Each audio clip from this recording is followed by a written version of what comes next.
Fury never really lost the title in the ring. He was unbeaten since he beat Vladimir Klitschko years ago. But Tyson Fury retired. He retired. He's an adult. No one forced him to retire.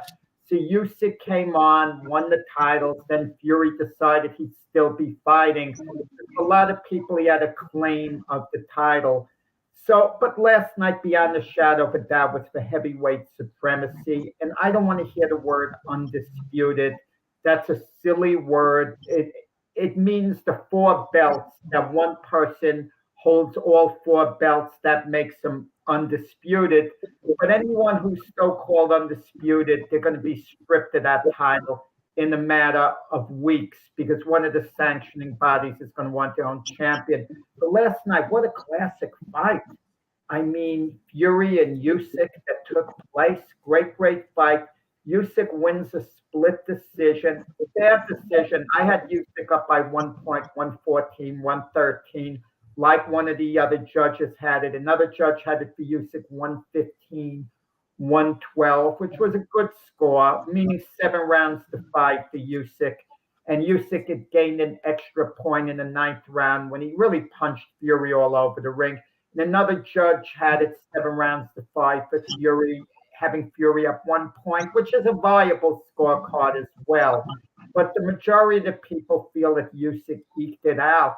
And what made it a great fight is that Fury took complete control of the fight, in rounds 4, 5, and 6, completely dominating.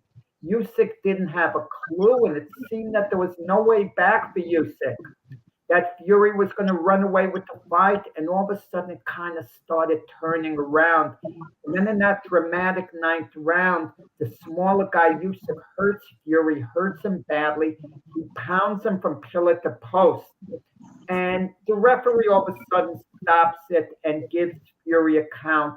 And the commentators and the people don't understand that if there's a rule, if the ropes prevent a fighter from falling, who'd otherwise go down, the referee is supposed to call it a knockdown. It wasn't a standing 8 count. So Fury was given a count, and justifiably so, because the ropes were holding him up. But Fury was basically in nowhere land, and he was totally out of it. Fortunately for him, the bell rang. And then he regrouped to an extent in rounds 10, 11, 12, good rounds, fought. And it was a nip and tuck fight most of the way. Most of the rounds were close. They were debatable. After the fight, it's unfortunate Fury was being a lousy sport after the fight. And one end, he tried to talk graciously, and then he'd say, well, the sympathy towards the country of Ukraine, that's why I was given the decision. That's why Usyk was given the decision. And then another, he said, well, his corner thought he was so far ahead going into the last round. Then his corner should get fired because they're complete idiots, the people working Fury's corner. If they really said he was so far ahead, he didn't have to worry about the decision. They are complete fools then. I'm Mac. I don't need to talk anymore on the fight. Someone to cut it. No more of me talking on the fight. I'll listen to everyone else's. I think honestly, Jack, it came down to conditioning and the way you treat your body, with it being such a close at the beginning matchup. Fury has had issues with not taking care of his body, with alcohol abuse and the such like. Whereas we saw Usyk training and basically taking care of his body. And at the end of the day, your body can only perform at its optimum when it's treated optimally. So I think the better fighter did actually win. And you're right. If Fury's camp told him he was that far ahead, they were delusional. So congratulations to Usyk. I think it was. Yeah, you make a good point. But Fury was in great shape for this fight. He trained very hard. He didn't take shortcuts for this fight. But it's what you do between fights. And right. Usyk was focused on this for the longest time. Usyk is a pure fighter. It's like Usyk had his eye on the ball the whole time. It's like athletes and any sport. The ones that work out hard during the off season all the time, like a Jerry Rice in football, are more likely to be able to be at the top of their game all the time. And the players that turn up to training camp out of shape and they're working themselves into shape in training camp, they're always going to be this tiny step behind what they should have Exactly. been. But it was a classic fight. It was a great, great fight. And they're supposed to rematch again, maybe in October. And Fury will have a good chance of winning the rematch. There was a little to choose between them yesterday.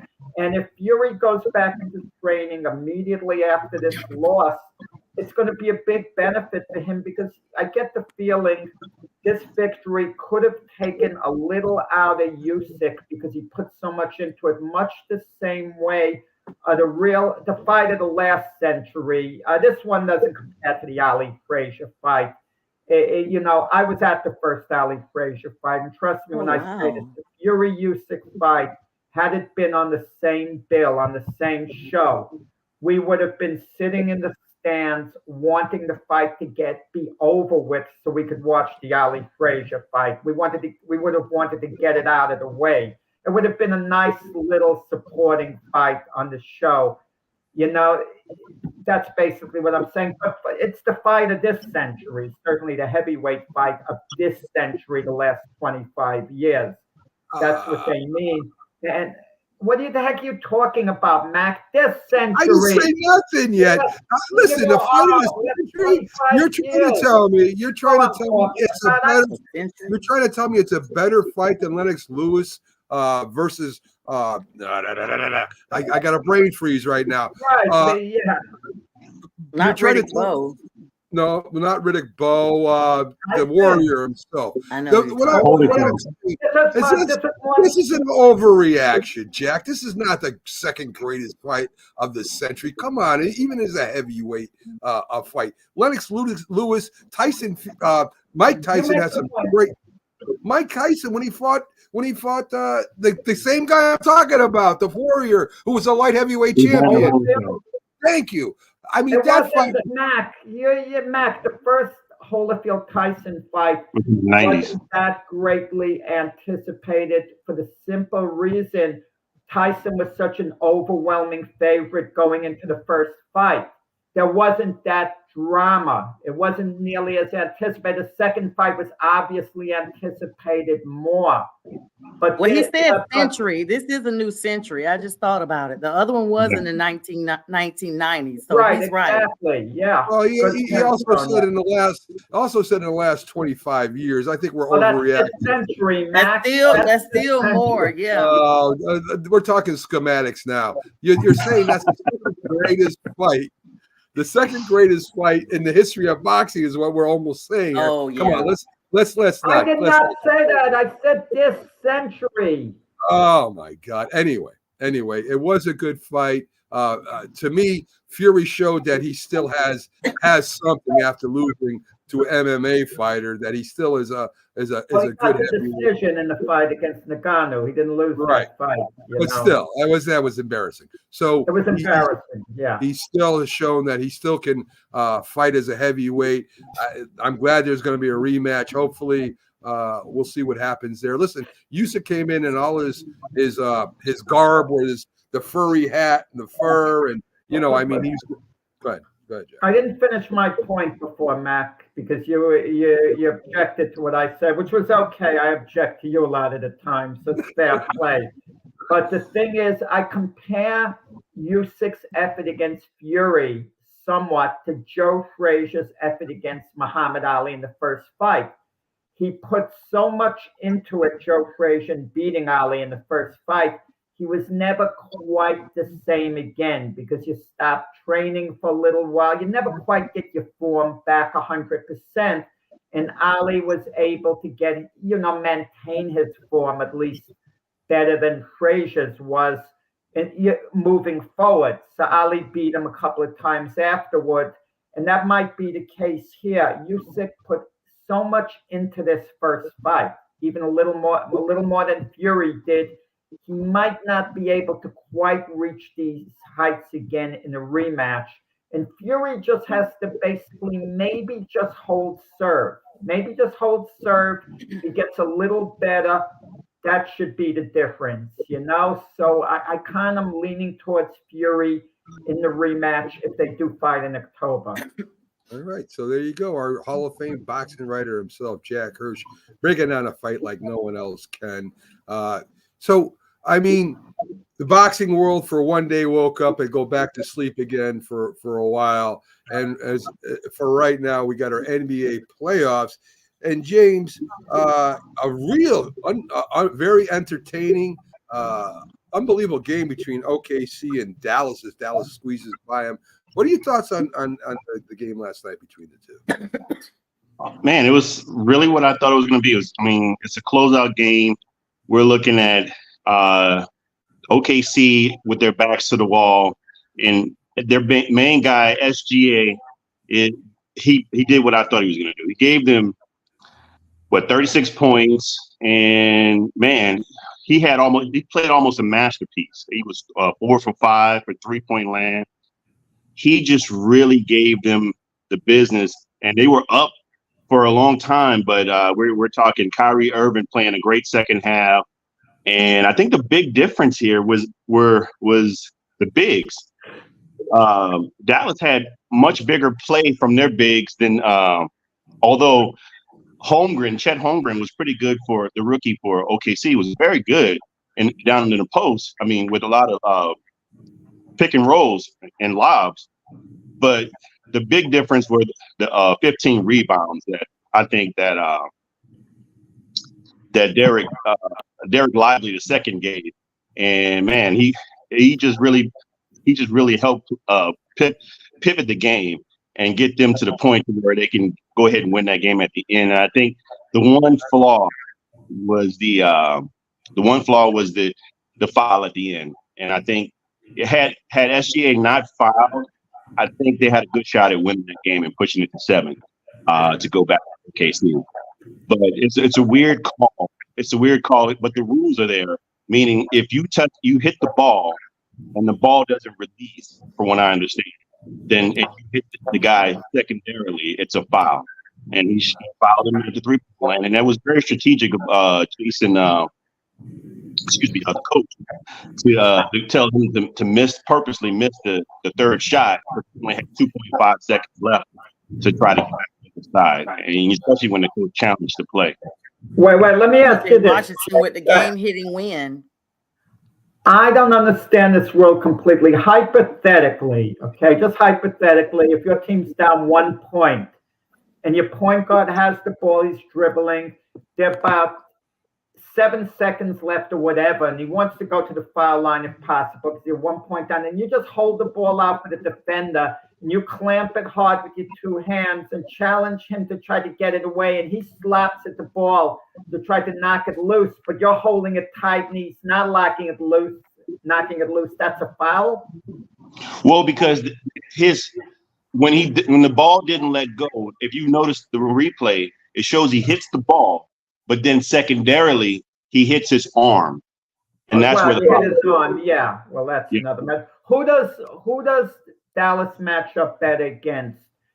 Denver, Minnesota, the winner tonight. Definitely Minnesota. You don't want to see Jokic at all. You don't want to see him because I like Derek Lively, and I think he was great, a great pickup for them, and he just lightened the britches. I just don't think he has anything for Jokic, man. That down low, he'll manhandle.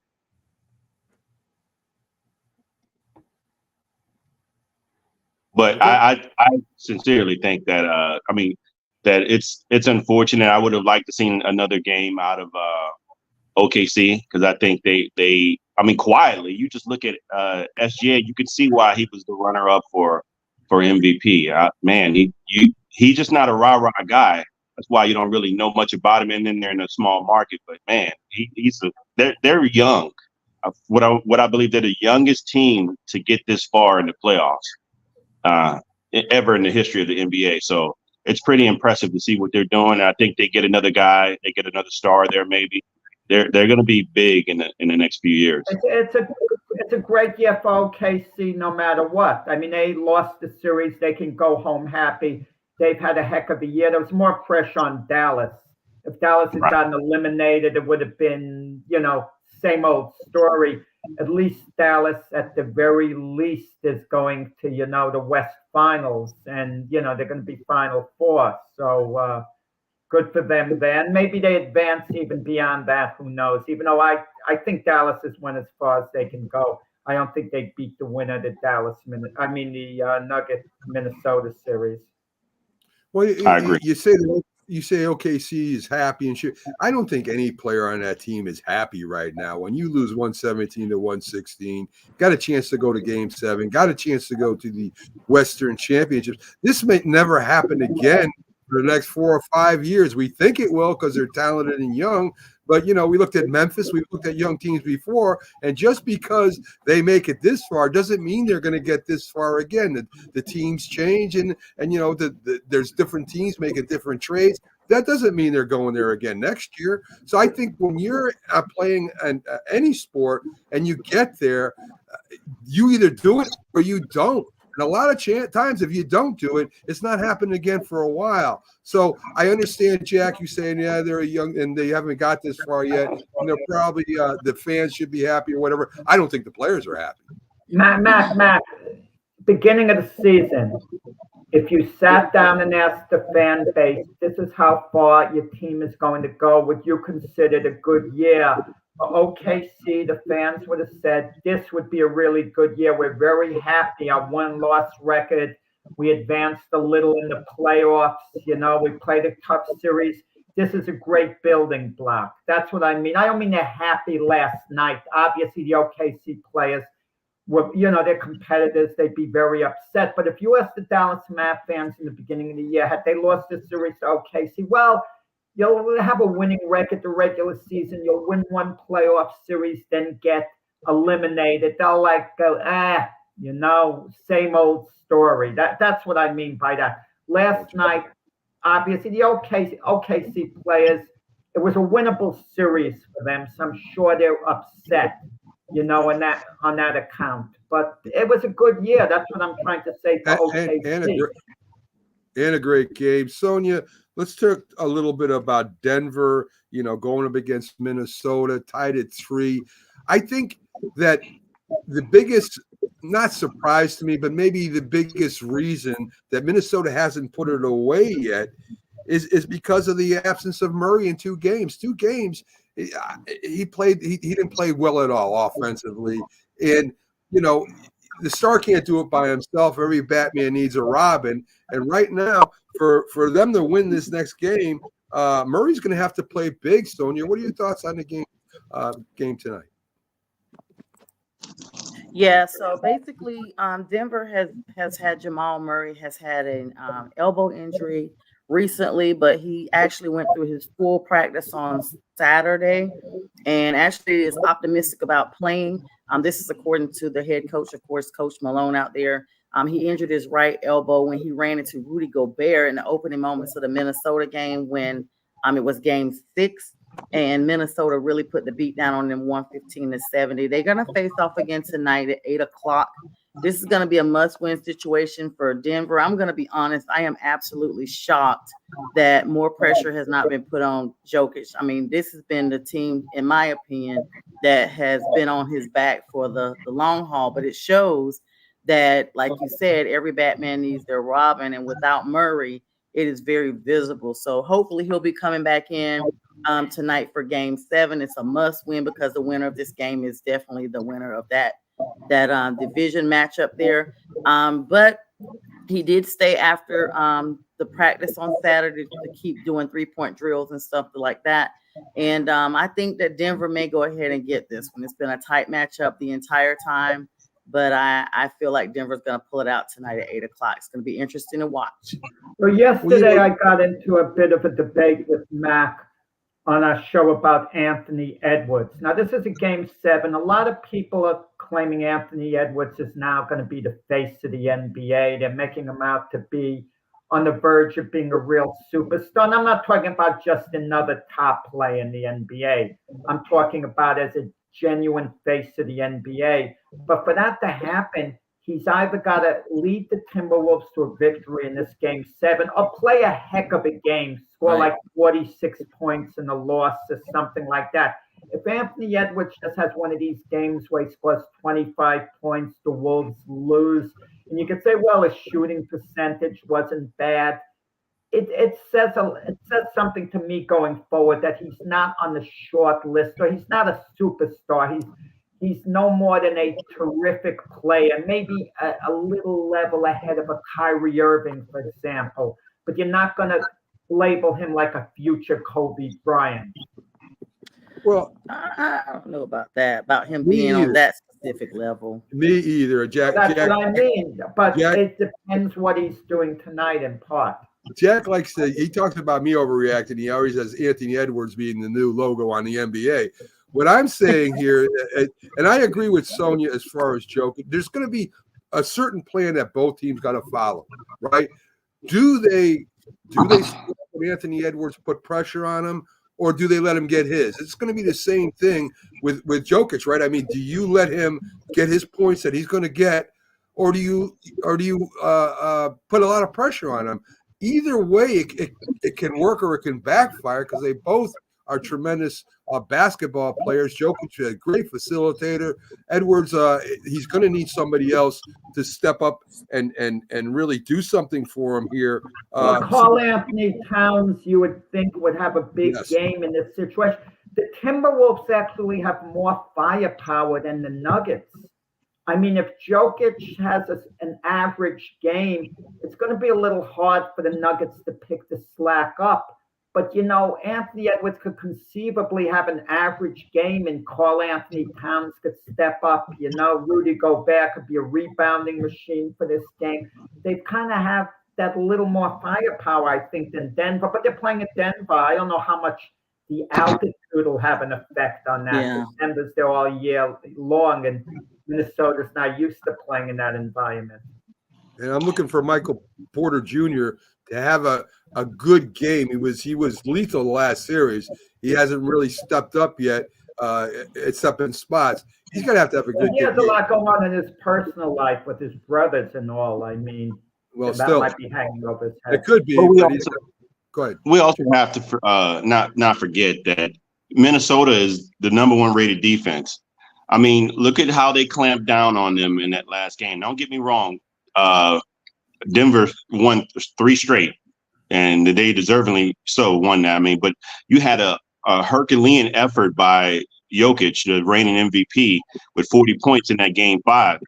But the other games, when you got 3 guys, he sort of, I mean, his pedestrian games are really good for regular players, but he's had pedestrian games according to his standards in regards to how they played him. I mean, they have 3 bigs that actually play. We're talking about Gobert. When Gobert's playing by himself, he gave him the business. But we got Carl Anthony Towns playing on him, and then you have Reed coming off the bench helping. These are 3 bigs, and they're playing them, and then you don't see much. I mean, like you said, it could be some off the field stuff that's going on with Michael Porter Jr., but he's a mismatch typically on the perimeter at 6'10" with his 3-point shooting.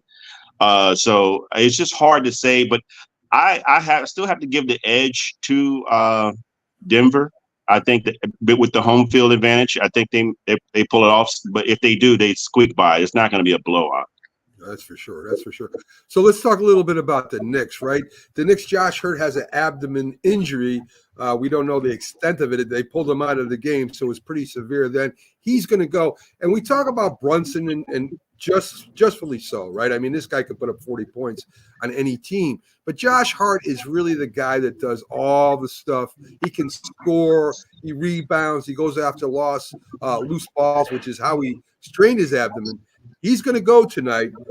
Anunoby is a game time decision. They think he might go tonight, and that will change the dynamics of the game definitely in Madison Square Garden and against a very young, exciting, fun team in Indiana. Listen, this series, the home team has won every game, and it's all about the rebounding. If Anunoby is in there, if Precious can come off the bench, you give him some key rebounds, they have a real good shot at winning this game and going on to play the Celtics. I asked Jack this. I'm going to ask you this, James. Who do you think Boston would rather play? Would they rather play the Knicks, or would they rather play the Pacers? I think they'd rather play the Pacers. Yeah. But the problem with this, I mean, let's just say, okay, if they have an unhealthy Knicks team, I'd rather play the Knicks because, I mean, if these two guys can't go tonight, we're talking about Josh Hart. Even if he does play, a strained abdomen is a really tough thing to endure. And this is your leading rebounder in the series. Out of both teams, he's averaging over 11 rebounds a game. That's a lot, especially when you have offensive boards that you're giving second chance points to. So if they're not healthy enough, I mean, which they already had, they're pulling from the bargain bins to get players to actually play. If they're not healthy, then of course I want to play them because you can double and triple Jalen Brunson and, or give him his 40. But if nobody else is playing well or not there at all because due to injury, I'd rather just go ahead and play them. I mean, you look out, and that's unfortunate because if they don't have those two guys, I think Indiana wins this series. If they don't have at least one of the guys. I don't think the Celtics are too concerned with who they're playing. They know they have a better team than the Knicks and the Pacers. I think the only time that comes into play when you're really concerned who you're playing, if you're a really big underdog or you see there's one team clearly better than the other. Let's say whoever comes out of the West Finals, if they had a choice who they could play against, the Celtics or the Knicks or the Pacers, they'd want the Celtics out of there because it would be easier for the Western Conference champion to win the NBA title if they don't have to go through the Celtics. Jeff Van Gundy said that years ago when the Knicks had a really good team. The key to winning a championship, if someone could knock the Lakers off, because the Lakers were overpowering, it would open the door. And that's what I think the case is in the East. I mean, the Celtics know they're better than the Pacers and the Knicks. It's their series to basically lose against either team. I'd agree with that. So let's turn over. Yeah, let's turn over to the NFL because we are the football show and more here. The NFL considers 26,000 factors and determining a schedule. The two top being, of course, is stadium availability, and of course, they want to say competitive fairness.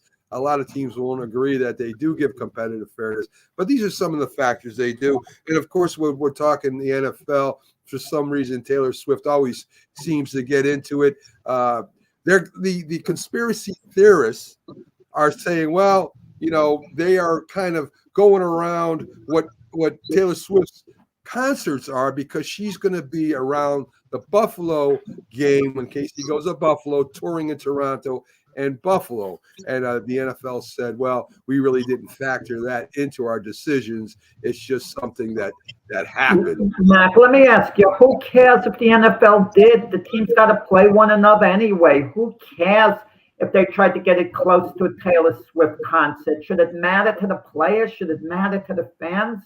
Who cares?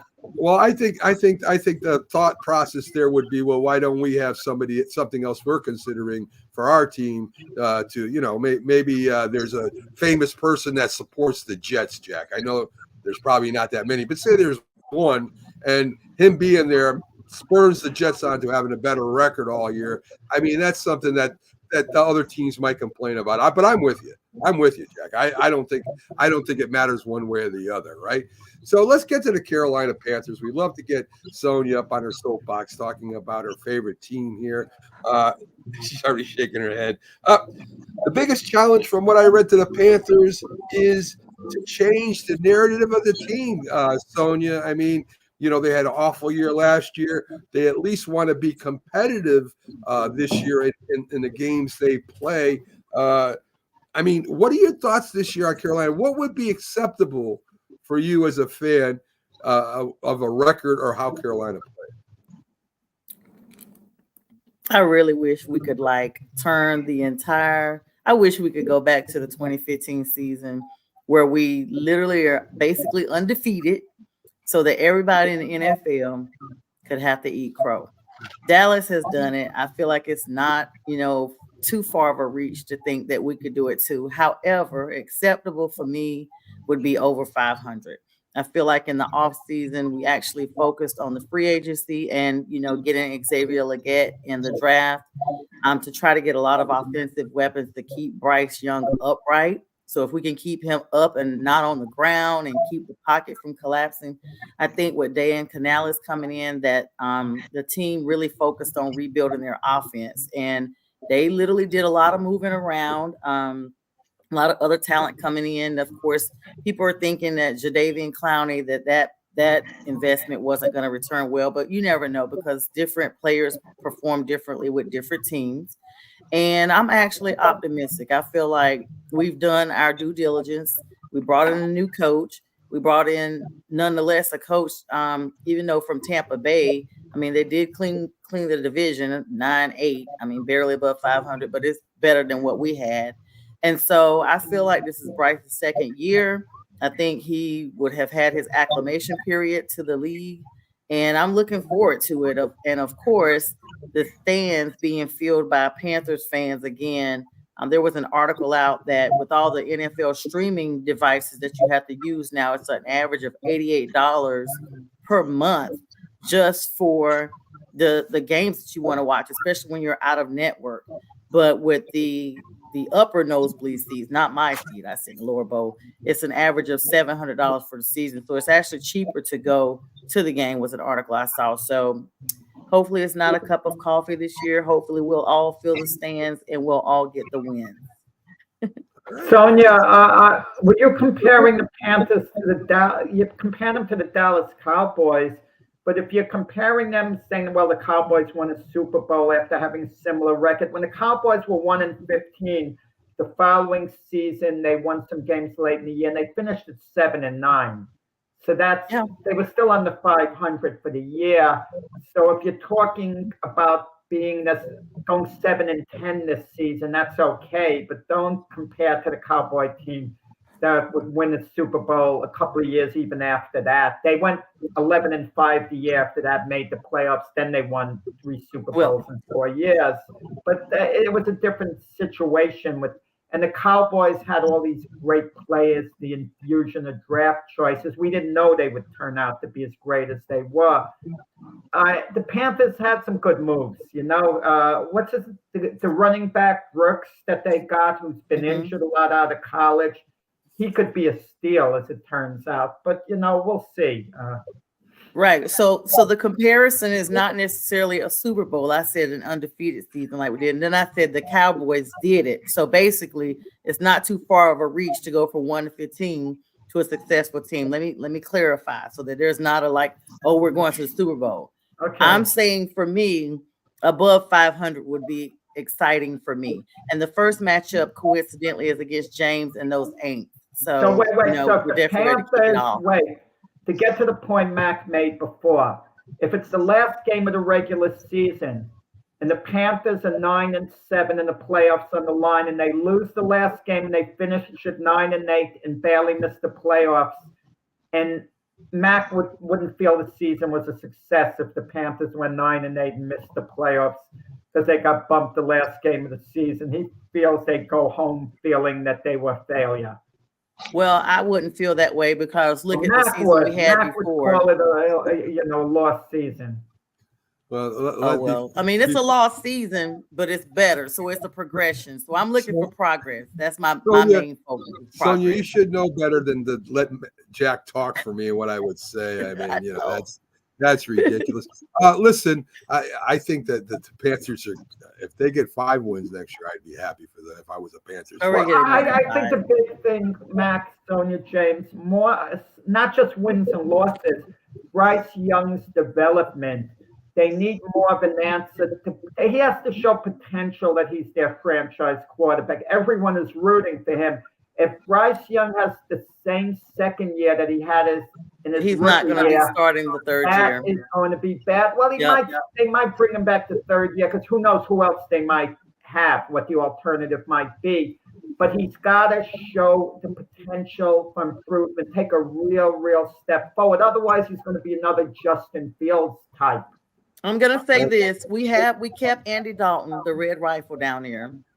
And I will put it to you like this. If we see a reversal where Dalton is now starring and Bryce is not starring, then you're potentially looking at a situation that is akin to Desmond Ridder in Atlanta. They only waited a couple of years. The next thing you know, he's out of there. And I really feel like with the temperament that Tepper has, no pun intended, that it won't be a third year of what we just went through. But when you invest so much in a player, a number one overall draft choice, you stick with him longer than you would with a Desmond Ridder. Desmond Ridder was what, a 5th round draft choice?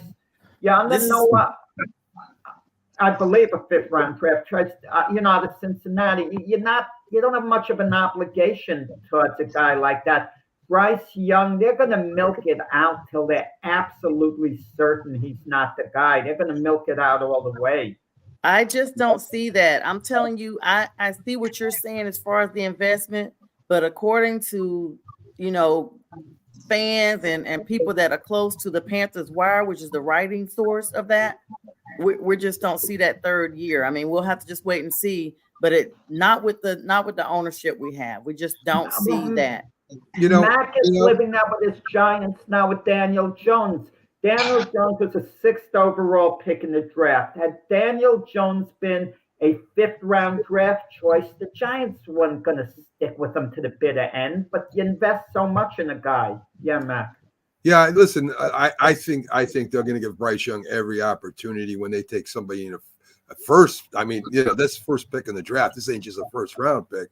They're saying he's the best quarterback that's going to be in the NFL. They're going to give him at least one more year, Sonia, to see if he can. And they're going to keep replacing people around him because they're going to say it's not his fault. Just like we've been saying last year, we're probably going to say it again this year. He doesn't have the team around him, and he's going to be better. And listen, I already told you my feelings on Bryce Young, but I mean, who knows what will happen? I just know they did it with Mac Jones, they did it with Zach Wilson, they did it with they're doing it right now with Daniel Jones, they did it with Sam Darnold. The teams, they invest so much and they look so bad if their first pick is terrible that they will, even if it's staring them in the face, even if staring them right in the face, they're going to give them that extra time. And in some cases, it doesn't work out. In some cases, maybe it does. I don't know. But you have to remember that Tepper is the one that wanted Bryce Young. The former general manager and the former coach did not. By bringing Dan Canales in there, Dan is there to support the growth of Bryce primarily. They've said that repeatedly. So bringing in a new coach, bringing in everybody around you, you've done everything you possibly can to give him what he needs. He's going to have to make up the difference. And even though you all are saying that, they're going to give him another year, they'll give him another year if Tepper allows management to run the team and he stays out of it. If he gets in it, you all already know Tepper's involvement is what tears everything apart. So we'll have to see how that goes. Sonia, it's not just Tepper. Tepper's more outgoing and more in your face than a lot of owners. Daniel Jones is still playing the Giants because of the owners. I'm telling you right now. That's why the GM and the coach came in. They were going to take Daniel Jones as a quarterback. That's why they didn't take a quarterback in the draft. They want to give Daniel Jones every opportunity this year, whether Giant fans like it or not. The owners do get involved. All the owners get involved in the draft picks because it's up to them to sign them. So they're going to get involved. So let's move off of this. Good morning, Rick. Good morning, Robert. Glad to have you in. And what would Max say according to Jack? That's a theme that we're going with all day today. So anyway, let's talk about the Aints as Sonia called them with our Aints analyst here. And I mean, listen, the Saints last year, they almost got in. Their schedule, they say, is a lot easier this year because of where they finished. They do have some tough games in the beginning, James. I think 5 out of their 7 games, let's say 4 or 5 out of 7, you're playing Dallas, you're playing Philadelphia, you got Atlanta, you got Kansas City, and you got the division winner last year, Tampa Bay, in the first 7 games. You got to come out of the gate fast. If you don't, there might be problems, James. Yeah, I agree with everything you just said, except calling my team the Aints. So we made some great strides in regards to our draft. I think it was one of the best drafts we had since 2017. We was able to get Kamara, Marshon Lattimore, and those guys. I think, and before that draft, we were 7-9 3 times in a row with Sean Payton and Drew Brees at the helm. So right now we're at a crossroads where we got to come out the gate fast because we have a new offensive coordinator in Clint Kubiak who's running a wide zone offense. And I think with the moves that they made, they've readjusted their offensive line. I like the guy, number one, out of Oregon State, Talisia Fuanga. The guy is a mauler and he's nasty and he's a leader, and that's what they need on the offensive line. And I think that was lacking ever since Teron Armstead was gone. And he's been cross-training to the left side. He's played primarily 2 years as a right tackle, but now he's cross-training to see what he could do at left tackle, and he believes that he can play any position. So that's just what you want to see. You want to see guys like that being there. I think the biggest difference was our offensive line, because ultimately Derek Carr, as you said, regarding even if he did play a certain way in Oakland and Las Vegas, I think he played well towards the end. Once he was able to stay up, he made some adjustments on the line. And he was, the last 5 games, he was the top-rated quarterback in the league. And so if we can continue to we're going to focus on running the ball. You got 3 running backs now, 3 running backs that can run the ball. If we're primarily running the ball, I think we can do it successfully, and we're in the play action. I think we got an opportunity to keep the ball out of people like Patrick Mahomes and Dak Prescott's hands to try to get those games. So is it tough? I mean, I've said 1-4 in the first 5 games I picked, because those are just on paper alone. It's not a relatively easy schedule in the beginning, because those 3 teams that you're talking about, they're all playoff teams. But I think we can have success against them, but it all depends on our offensive line and the new scheme that the Saints have brought. I mean, Clint Kubiak has brought to the Saints. And you forgot they're opening with the champ Panthers, so that's a loss for them already. 9-8 last. Yeah, that's the win I was talking about. So 9-8 last year. It wasn't a bad year for the Saints. People under the impression that they were more like a 7-10 season, but they actually had a winning record. They did. So you got a new coach with a wide zone, whatever that means. I mean, we can name it anything you want. There's only 50 yards in the field. How wide can you be? And then you turn around and say, well, we'll have a running game too. So you got 3 running backs like most teams do, James, and I'm not trying to, slow your roll here or put shade on what you're saying. Listen, 9-8 in the South is not anything to brag about, Jack. If they were 9-8 in the NFC East, then I would brag, or in the North, then I would brag a little bit. Well, 9-8 can win you the South. Tampa Bay went 9-8 and had the tiebreaker. And they won a playoff game. We went 7-8-1 one season and went to the playoffs. The Panthers did, so it can happen. Yes, Sonia and her memories. The thing I'm saying here is that the thing I'm saying here is you've got a new Atlanta Falcons team. You got a new quarterback. That's that, and Atlanta is the favorite. Now Tampa Bay was there last year. You were right with them, and it's going to be a 3-team race.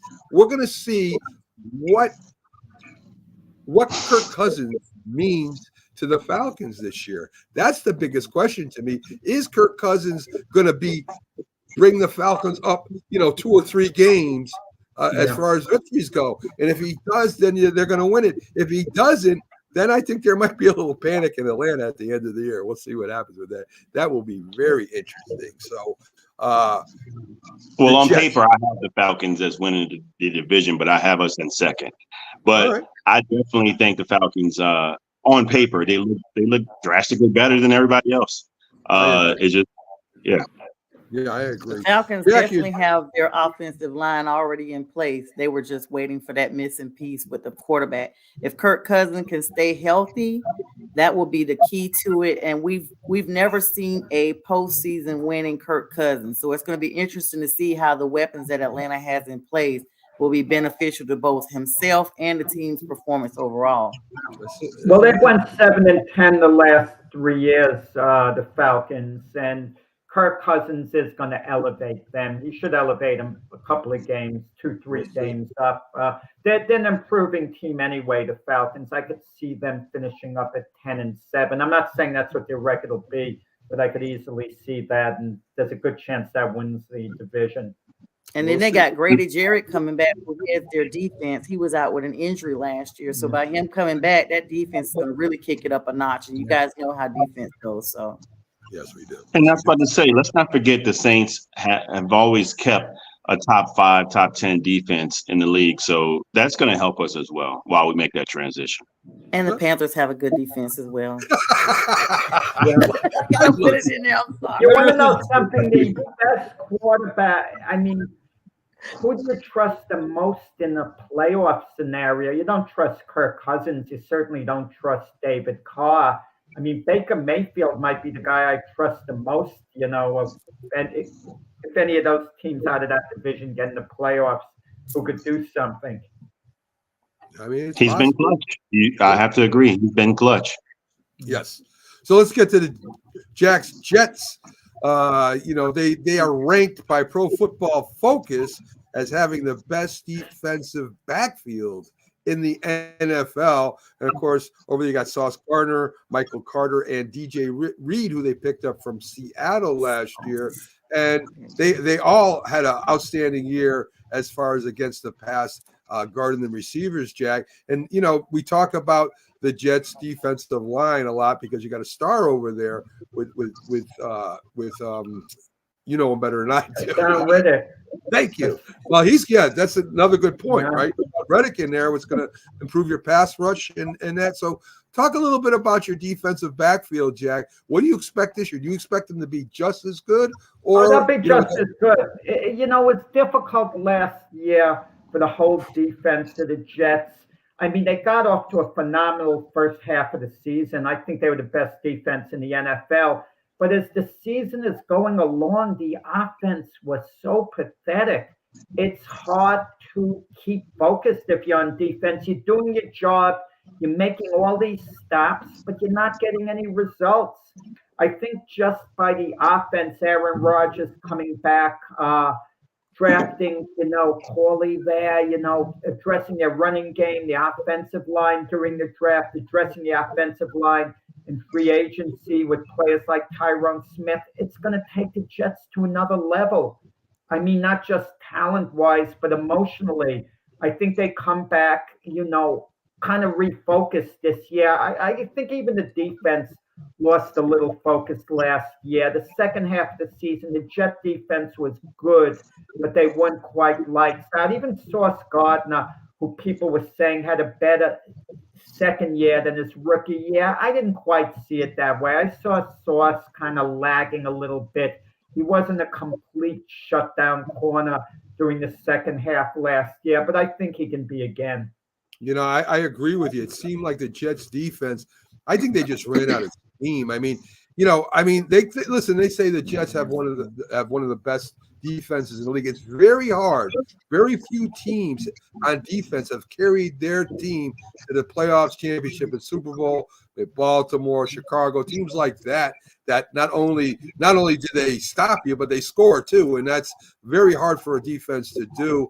But I agree with you, Jack. I think they should be the favorite this year, winning the AFC East. Buffalo has sunk a little bit. Miami runs out of gas at the end of the year. The Jets have their chance this year, and a lot has to do. Is Rodgers at least close to what he was a few years ago? If he is, I think the Jets definitely make the playoffs and maybe even win a division, a game in the playoffs. Well, it's an intriguing division. Miami, all that talent on their team, especially their wide receiver corps, and if Tua has a big year, and their defense, I think is solid. They haven't always played up to expectations, though. And the Buffalo Bills, what happens if they beat the Chiefs in that playoff game last year? Who knows how far they would have gone? We keep thinking that their window is closing, and I know I've certainly said that. But is it closing as much as they think it is? Okay. I mean, and they seem to draft well, the Bills, this year. Yeah. I mean, they drafted a kid from Florida State, Keon, I'm having a brain freeze there. At the wide receiver after moving on from Stephon Diggs. And that might be a steal over there. Yeah. Listen, I don't count Buffalo out at all, as long as they got that quarterback there, and to me a very underrated head coach too. I think he's a good head coach that they got over there in Buffalo right now. Sean McDermott. Yes, I think he's a been good head coach. He's all in all, he's been solid as a coach. Yeah, he hasn't been a problem. I agree. New York Giants news. In a move to bolster the pass rush, of course, we ended up taking the only good player that the Carolina Panthers had left on their team, Brian Burns, to upgrade our pass rush. And this way we can't. This way we cannot. We don't have to blitz every other play to try to get pressure on the quarterback. Burns led the NFC and pressures on the quarterback for every year he was with the Panthers. So with him and Thibodeau, who was a sack leader with 11.5 sacks last year. Wait. Don't mention Thibodeau. That's overrated. Anyway. The whole team is overrated, Jack. I agree. Yeah, his whole team is garbage. Overrated. No, Jack, you can't. You talked about the Jets. I let you talk about them. You're not going to talk about Giants in here. Listen, Thibodeau led the team in sacks. Whether overrated or not, he still led the team with 11.5 sacks. And I think he had more sacks than some of the premier sack leaders in the past last year. I think he might even went by them. I think he was fifth in the conference last year. But anyway, bringing Burns in does give us pass rush without blitzing every other play, which we seemed to do last year. We are on Hard Knocks. Now, people, I think, that follow the NFL know the Hard Knocks curse, right? Either a coach gets fired, a player gets hurt. Way back when it first started, little history for you, 2001, when the Ravens were the first team trying to repeat as Super Bowl champions in 2001, Jamal Lewis got hurt and was out for the year. The following year, David Campo, the coach of the Cowboys, who was in his third year, that was his last year appearing on Hard Knocks. Last year, Aaron Rodgers out for the season. They were on Hard Knocks. So now the Giants are on Hard Knocks. And, I wouldn't care if they fined me. I would not let them in anywhere near my team just because of that. They got nothing to lose being on Hard Knocks. Mac, the Giants on first. So what do they have to lose? Maybe Brian Burns ends up going down for the season. Right, I don't know. So anyway, giant question just about Brian Burns. I don't watch the Panthers. I didn't watch a lot of the Panthers. I saw a couple of games. I got the feeling his performance slipped a little from 2 years ago. I think he was contract hungry, exactly. Not any money. I kind of wonder a little about him. He didn't seem to be a lights out type player last year like he was in the past. So y'all getting a subpar Brian Burns. That's exactly the point. His performance did slip. Thank you, Jack. Well, yes, but again, I think he was the only one. I think there was one other guy that got a sack for you last year on the Carolina Panthers. So, I mean, you've lost that. Now you got Clowney, who, of course, he's a great defensive end. A clown show. Yes. So, anyways. Clowney is Thibodeau's cousin, a football cousin, in this sense.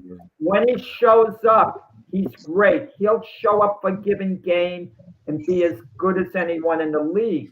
And then he'll take 3 games off or something. I'm not saying lack of effort necessarily. I'm not saying that. It's just he doesn't show up a lot of the time. And then the numbers might look good because he might accumulate big numbers for one game, extra great numbers. So you can't go on the numbers sometimes. Yeah, there's a reason why last season we were offered 2 first-round picks by the Rams as opposed to this season, the crumbs that the Giants gave us for his exchange. There's a reason for that. Well, listen, I have a good source that will be back soon. James Jeffcoat, 100 sack club, 2-time Super Bowl champion, Hall of Fame nominee, said that he thinks Thibodeau's going to be a great player and that he's there. So, Jack. Well, James need to come on the show and tell us that. I'm just telling you, I think I would take his word over yours just a little bit. Okay. I mean? So anyway. So the Giants news at Hard Knocks, I'm not happy about it. I will not watch it. I'm boycotting any preseason training camp, whatever, by the Giants. I have no interest in that whatsoever. I don't want to see Daniel Jones throwing a 50-yard pass down the field in the corner with no pads on. I I'm gonna start emailing you screenshots from Hard Knocks so you can see all the images. You're gonna end up having to block my email. Yes, I will, and I definitely. What I don't get, what is the storyline for the Giants for Hard Knocks? Normally, you want a big storyline. The Jets were perfect last year because Aaron Rodgers was his greatest storyline as you could have. I'm trying to figure out what is the big Giant storyline. If it's Daniel Jones, that's not too exciting. It can't be the absence of Saquon Barkley because he's not going to be on Hard Knocks, even though that should be the big storyline. You're not going to have Saquon there. But I thought they picked the Jets before they knew Rodgers was coming because I remember watching it and they were like, oh, wow, we're getting Aaron Rodgers. I think they kind of didn't know it at the time when they first set up the schedule about the Jets being on Hard Knocks. Or do I have it wrong? I think they decided after they got Aaron Rodgers, just like the Jets have more primetime games on the schedule than any other team because Aaron Rodgers is box office. We have none for the first time ever. Panthers have no prime time. You know what I love about this whole thing? We have an old quarterback who hasn't had a good year in 3 years, being our box office star. And 2 years. 3 years, Jack. It was MVP back to back. Yeah, it was just 2. Yeah. The man has not won a Super Bowl since when? The 1990s. I mean, 2010. 2010. So, anyway, to me, this is old news. This is an old quarterback. This is Johnny Unitas at San Diego going to happen.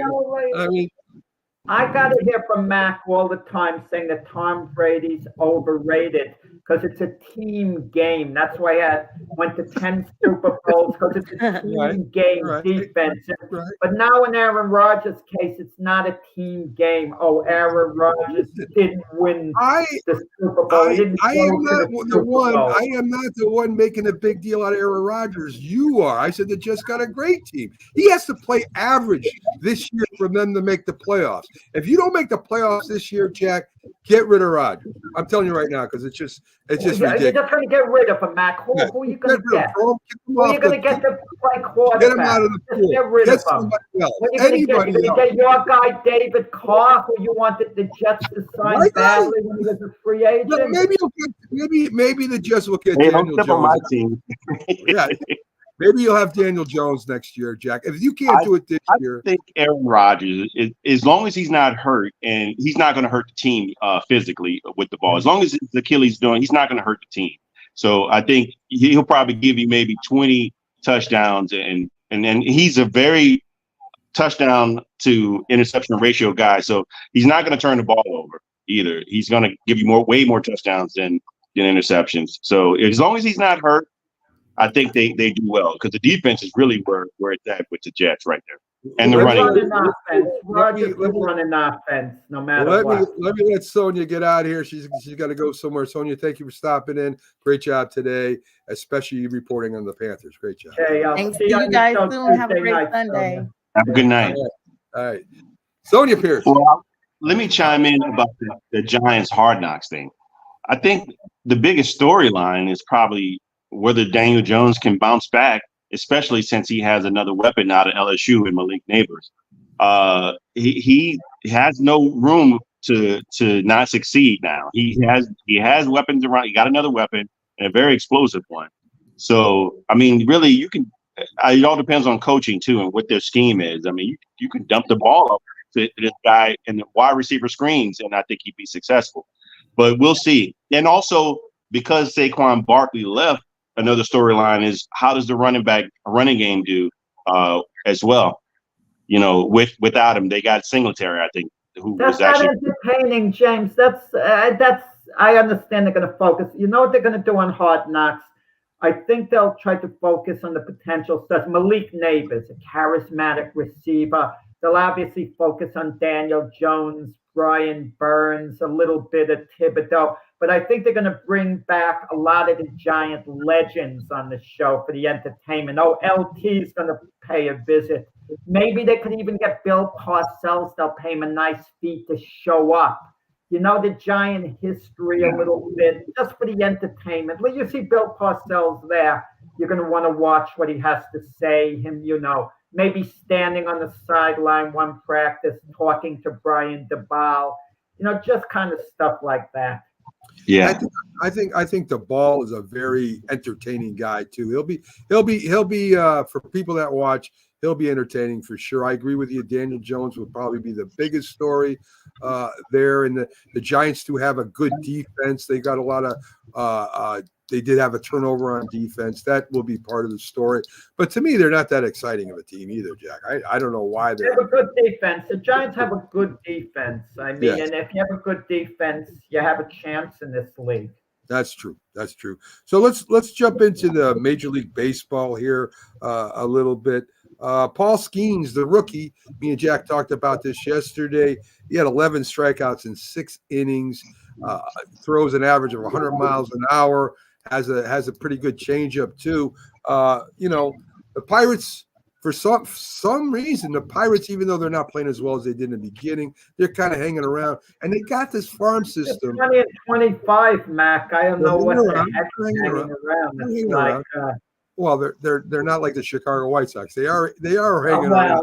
Come on. Okay, so anyway, the Pirates have a good farm system. They bring up these newer players and they excel when they get up here. And this young kid, fireballer, which is more interesting than a junk pitcher. I mean, if you can throw the ball by these major leaguers and get it on the corners at 102 miles an hour, they get very excited about this. So Paul Skeens, we'll see what kind of pitcher. He's a rookie. We'll see how long he lasts this year. And being young and strong, maybe a future potential star. So that's pretty exciting anyway, right?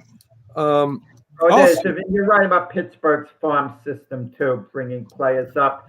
And also one of their outfielders, last year they signed him to a long-term deal, Brian Reynolds. The Yankees expressed interest in him, but Pittsburgh made a financial commitment. Yeah. And listen, they're going to have to, it works that way in baseball with small market teams. They go all in sometimes one year, and then they tear it all down again and they start rebuilding again. It's been a while since the Pirates have been that team. But I know that Kansas City has done it in the past and other teams have done it in the past where they're small market team. They go all in for that 1 year. They win the World Series and they kind of tear it all down and start all over again. So that's what the small market teams do anyway, because they really don't have the money, I guess. I don't know why they just do that. The Yankees, Soto goes deep twice. First multi-homer game as a Yankee. Stanton Trevino also homer. I think the biggest story is Lewis Gill. Lewis Gill sets a rookie record with 14 strikeouts in 6 innings. I mean, this guy's come out of nowhere, guys. I didn't know nothing about him until they started pitching him, and he seems to be getting better.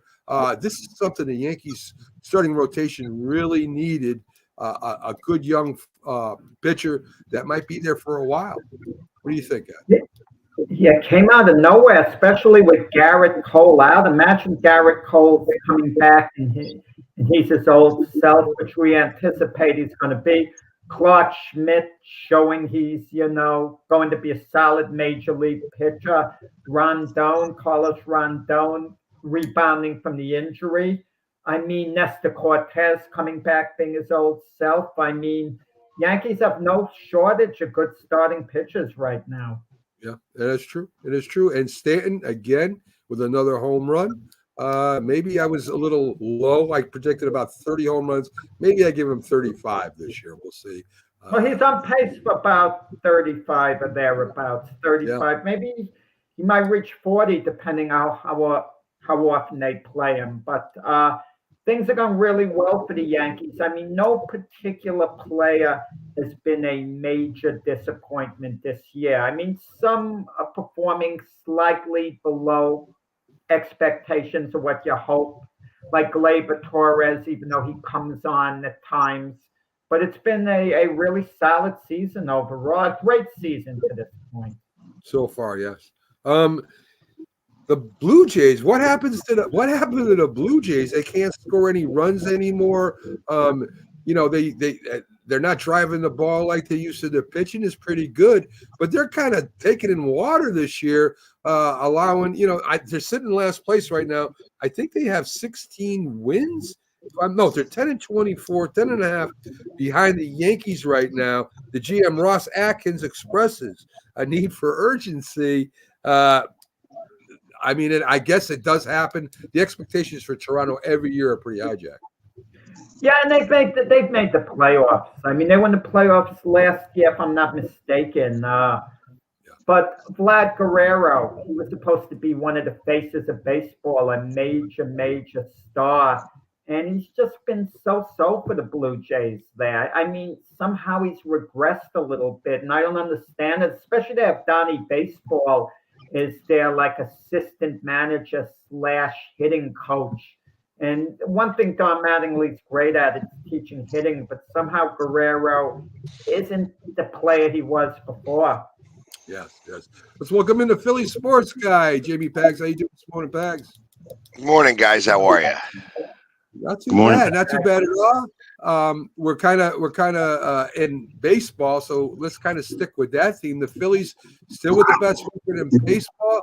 Pags, there's some people that are saying, well, they have an easy schedule so far this year. Some of the other franchises, I don't particularly agree with anything they're saying right now. There's a quarter of the season. Who knows who's going to be good and who's going to be bad at the end of the year? And if they have an easier schedule, good for them. I'm glad they're winning them, right? Hey, listen, the more that you win now, the less that you have to worry about later on. So, yeah, I think that you can only beat who you're playing against. And the fact that we're winning most of these games, I think it's just everybody else crying. Yeah, I agree. I agree with that. And it's not because of just hitting this year. You guys got a good pitching staff also. Well, right now we got the best in the league. I mean, that's what's going on. I mean, I think that we've had, 14 games where the pitcher has gone at least 7 innings. And that's like 4 or 5 games above everybody else, every other team.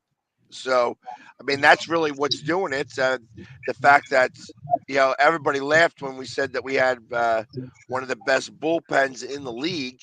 And after that first series where we were, we kind of gave it up a little bit, the bullpen's been outstanding. So the fact that they haven't been taxed because the pitchers are going longer into the games makes it working for us much better.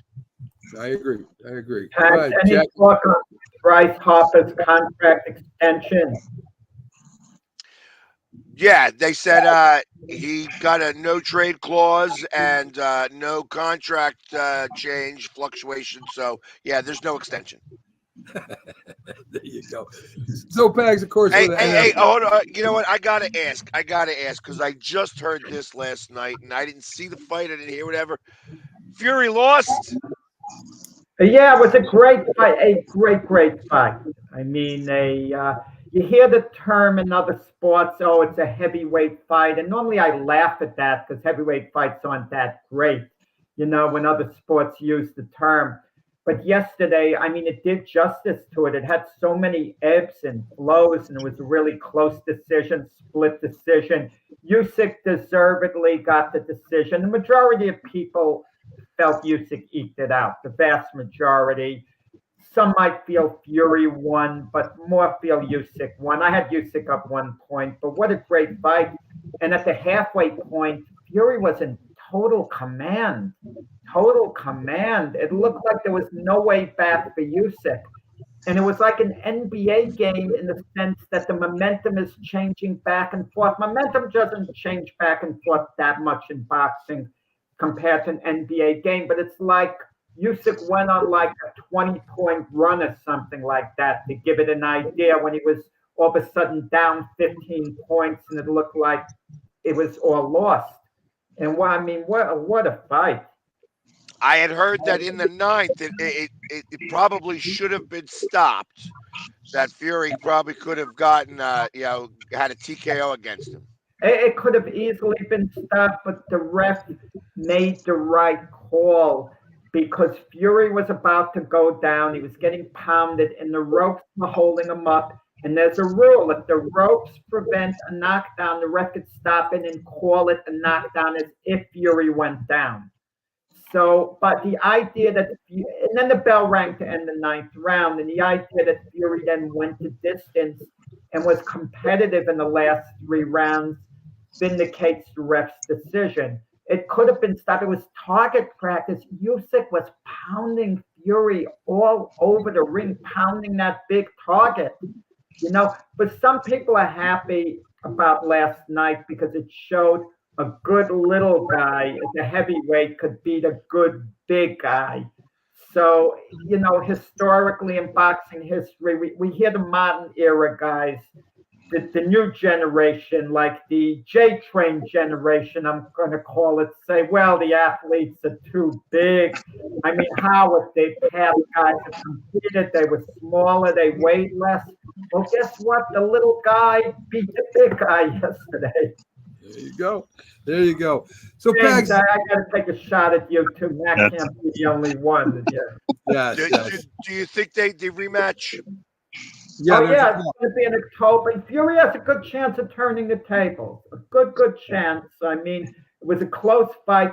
The question is, can Usyk attain these heights again? When you put everything you have into a fight like this, and you finally reach your goal, can you recharge your battery? You know, when this fight was postponed originally because Fury had a cut, Usyk never stopped training. Usyk was in training camp when his wife gave birth. He never took his eye off the prize ahead of him. I mean, he was so focused every moment. And Fury became very focused, let's say, 3 months before the fight. He trained really hard at that point, and he was in really good shape, Fury. But Usyk, something about his tunnel vision in this fight was just a little better than Fury's. I didn't ask you this, Jack. Did Fury ever hurt Usyk during the fight? Yeah, he actually did. He hurt him to the body, I thought, a couple of times, which surprised me. I didn't think that would be a factor. Usyk had a little bit of a history of maybe being uncomfortable when he was banged to the body. And Fury took advantage of that. He was landing some thudding body shots. At one point, you saw Usyk really back off. And he looked like he was hurt to me. And Fury was throwing very dangerous right uppercuts. But what you got to understand about Usyk, former gold medalist, he fought so many amateur fights, like about 300 amateur fights. And being in the ring to him is something he's comfortable with. He's so comfortable being in that ring. And Fury had more levels of inactivity. Usyk wanted to win this fight for more than just, it wasn't just a job to him, and it wasn't financial. It was the glory of winning the title and being the undisputed champion. The Fury was a combination. It was a fight he had to fight. There was no one else. The money he couldn't turn down. And then Fury had to force himself to get focused. Usyk didn't. And that's a reflection. But Fury really did hurt him to the body. It was a great fight. And listen, if you watch the fight, you might even think Fury edged it out. And that would be okay if you had Fury a point ahead at the end. But most people, you know, gave Usyk that little edge. And kudos to the judges. They all did a good job.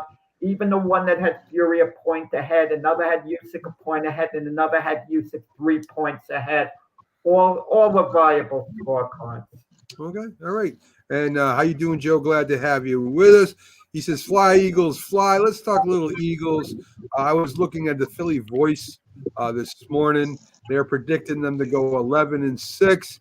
And if it comes down to Dallas or the Eagles in a championship game, of course, the Philly Voice says the Eagles would go to the Super Bowl, not the Cowboys. We've seen them fall apart at the end of the year, Pags. I know we've talked about this ad nausea. What do they got to do this year? What is it? What is it more important that the coaches not inspire, but change what they did last year to have the players respond better at the end? Because what I saw last year was the players weren't responding to the coaching. The coaching wasn't making adjustments. It looked terrible coaching wise at the end of the year for the Eagles.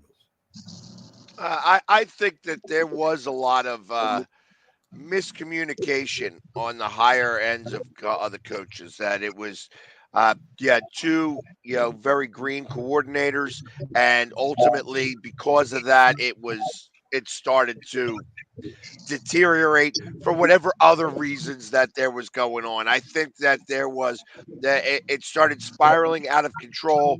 I think that the greenness of the coordinators wasn't able to help, and ultimately it just fell apart. I think with Vic Fangio, you have a guy who's been in the NFL for so long. He's been a head coach. He knows exactly kind of what he wants from his team, and I think that he's going to demand it from his players. And I think that with Kellen Moore, you have a quiet confidence that is setting the table. Like, so all right, this is what we want, this is what we need to do, and we're just going to do it. And obviously the game's got to play. Yeah, you got to play the games out. I think there's going to be that collapse that happened last year doesn't happen this year. I don't think that we go, 14-3, but I got us going 12-5. Can I ask this, guys? Is it possible? I'm not saying this is the case. Vic Fangio is slightly overrated. Like he's coming to Philadelphia, oh, he's the savior. He's going to get the defense back in order. He's going to be in charge. At Denver, when he was head coach, their defense was so-so. Then he went to the Miami Dolphins. Their defense wasn't exactly lights out there. Is he a little overrated in that sense? So is too much being expected because Vic Fangio's, taking over? Well, before Vic Fangio got to Miami, they were like 25th. He had him up at like 14th, and they didn't really add any players. So ultimately, they've had a lot of people who were using the Vic Fangio system, but not necessarily, they weren't Vic, so, and they had their own spin to things. Now you got the guy who actually created the system. So, and that's it. It's like when you get the copy of the copy of the copy, you're getting something that's looks the same but is not anywhere near the same. Now we got the original. Yeah, I think that Vic Fangio is just what the Eagles need.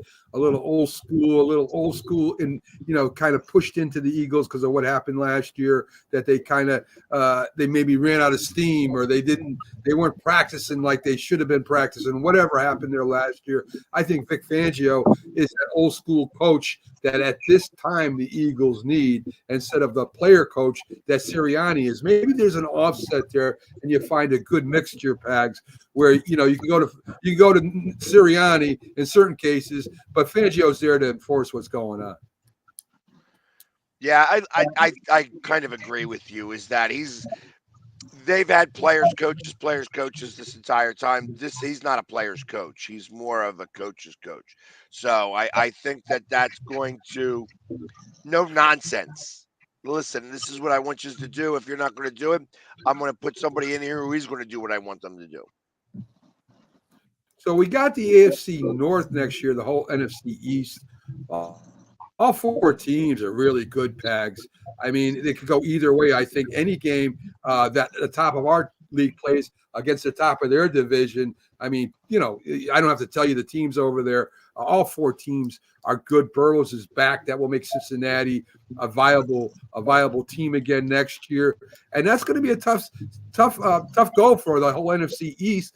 Plus, you got the second place schedule. So 12-5 is going to be a lot to achieve. Looking at the games individually and just figuring how I think that they're going to go. Obviously, injuries are going to play a factor. If somebody gets hurt, the right person gets hurt, that number could change dramatically. But the way the schedule's set up and it's put out, I got them going 12-5, possibly 13-4. I guess it's going to matter at the end whether they have the possibility of getting the number one seed. I think that that's going to play a difference.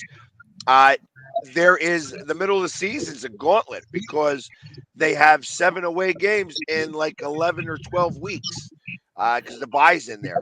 But like it's like a lot of away games and 2 home games to start. Of course, 1 is in Brazil, and then 4 of their last 5 games is at home.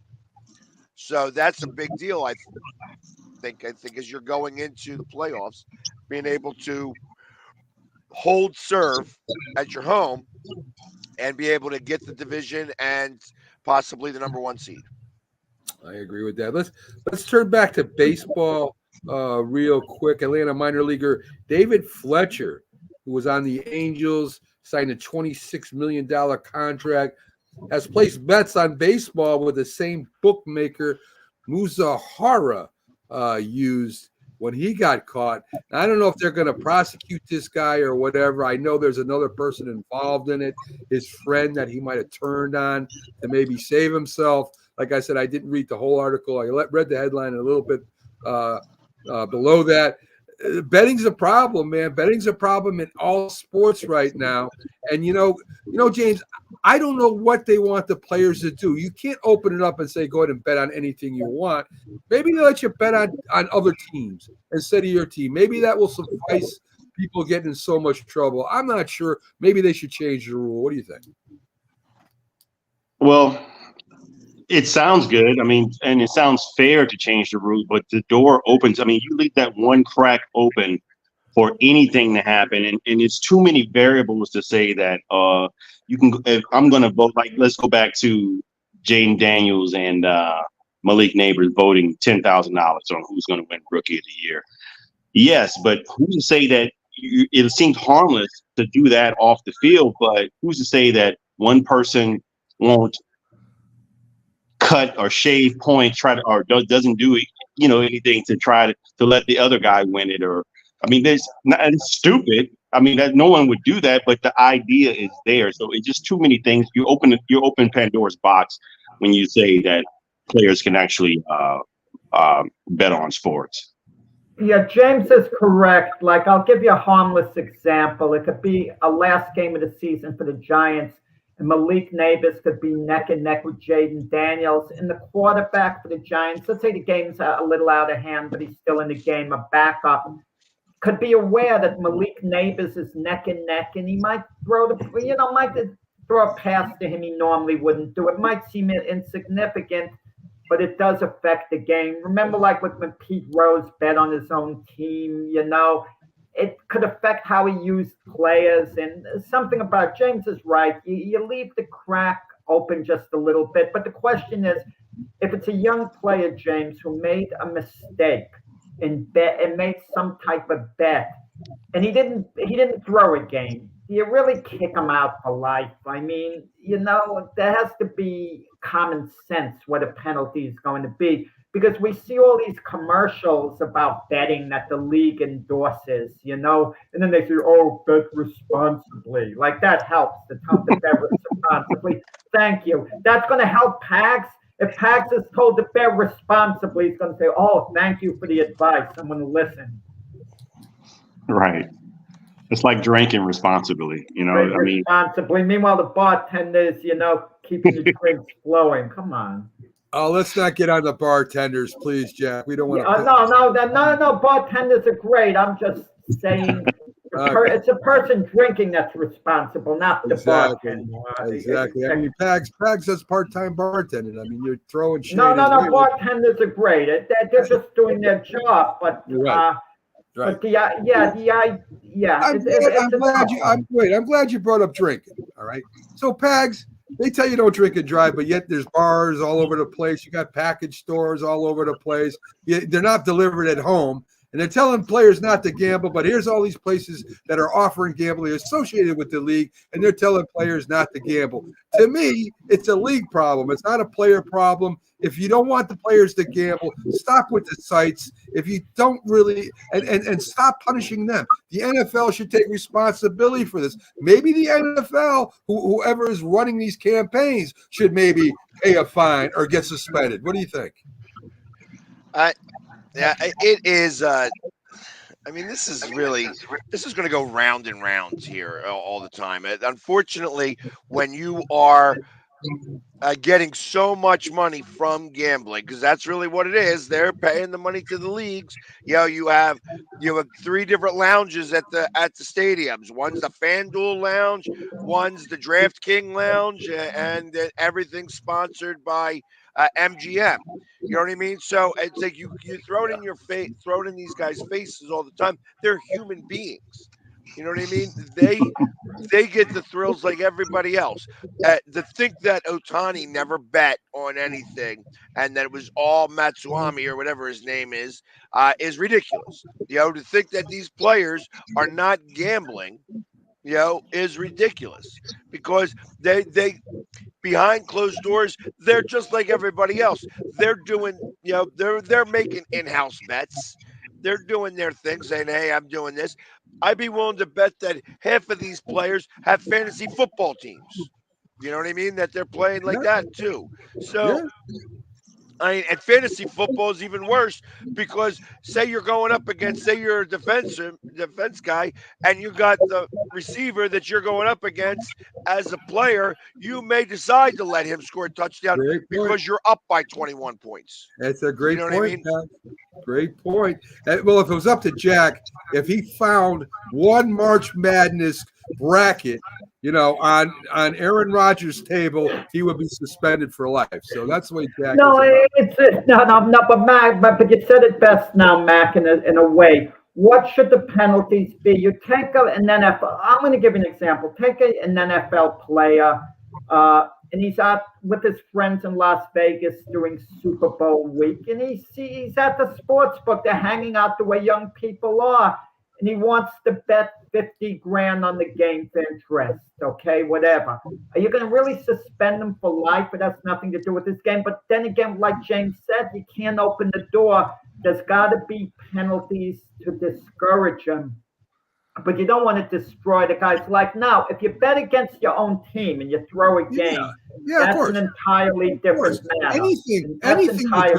Anything to do with your game, you should be gone. But to me, what is the hassle, or what is the problem? Me being say I'm playing for the Giants right now. Eagles are playing Dallas. I bet on the Eagles to win by the point spread. It doesn't affect me or the Giants. It doesn't. It doesn't affect the game.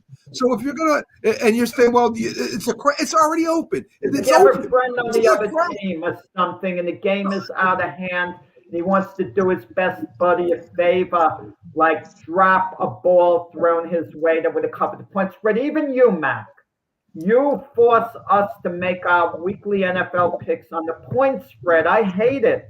I don't mind odds. I don't mind. And it's even a bad point spread because he has us make it on a point spread that was a week ago. Right. So that's even worse. Right. You complain the way Mac has manipulated the point spread on the Sunday football shows. Oh, he's made you change this and that. Oh, Jesus. James, I mean, you'll probably be involved this year. Don't even listen to these guys. It's all fair above board. They're told a week ahead of what the spreads are, and for some reason, they still have a problem with it. So, but anyway. Yeah, because some of the spreads go from -4 to one way to a +2. We got to bet on the -4 because three things happen during the week. But he's going to go on the original thing rather than it's ridiculous how it's. You don't have to. You're not forced to bet on those games. Who was right most of the time? Who won? Who won Who won most of the games? Who won most of the games? No, you didn't. You didn't participate in every week, Pat. I missed 1 week, and I still had more wins than everybody else. You missed 3 weeks, Pax. I can't help it. I still had more wins than everybody else. Yeah, I don't know who's keeping track of your point total over there, but you might want to get rid of them. So anyway, let's get back to Major League Baseball. Let's do some college football. Jack, just for you, I won't mention the NIL this week, okay? I'm just going to – yeah, I know it drives you crazy. Yeah. I don't want the NIL mention, Mac, but I mind it when it's not newsworthy, when there's major news out there and you lead with it, the NIL. Right, I mean, I know you love the NIL and the transfer portal and the whole bit. I mean, It's my favorite thing to talk about. Anyway, Matt Rule calls potential eliminating walk-ons a awful thing, as we know. Even in pros, they used to. I think they still do some teams. You can go out and try out for a team. In college, right, we have a lot of players that did walk out and have become, believe it or not, stars in the NFL. So that it's not happening right now, but there is that potential because of what is going on in college football today, that, you know, they may not even worry about as much recruiting and stuff like that. James, you know, I don't know when it's a wall. I know it's got to hit a wall eventually. I mean, it's unfair to a lot of teams. And now you're saying that a guy that goes to college, whether he gets a scholarship or pays his way, could potentially not go out for a college football team. That's ridiculous. Well, why wouldn't you want to? I'm still. I'm sorry. I'm a bit confused about what's going on with Matt Rule and the. Mac is Matt James. Matt Rule was supposed to be the Giant head coach. Ownership wanted him. He went to the Panthers instead. Didn't work out. Now he went to Nebraska, and he's not quite getting it done there. No, that has nothing to do with what I just talked about. Maybe Pags understands what I'm saying. Pags, there are guys, kickers, running backs, whatever, that come out and play on tryouts, right? I'm trying to remember the famous guy down in Texas that did this, a quarterback that came out and ended up coming in as a tryout, became a great quarterback. The point I'm making is, if you pay your dues to go to college, this sport is offered. Who is to say whether this guy can try out for a team or not? I mean, anybody could try out for the team. What he's saying, what I believe he's saying, is that it's killing that the transfer portal is stopping from people from walk-ons, guys who are getting introduced to the sport later in their school career. You know, somebody who may have been a senior at high school, didn't get enough looks to be able to get the scholarship, but likes the sport, tries to go on as a walk-on to any one of these major teams, and they're not getting the opportunity because the NIL and the transfer portal is that teams are getting, players are getting traded from team to team right now through that transfer portal, and that's stopping any walk-ons from happening. There you go. See, Jack, I didn't say it. Okay, so now I understand what it is. Now I don't know.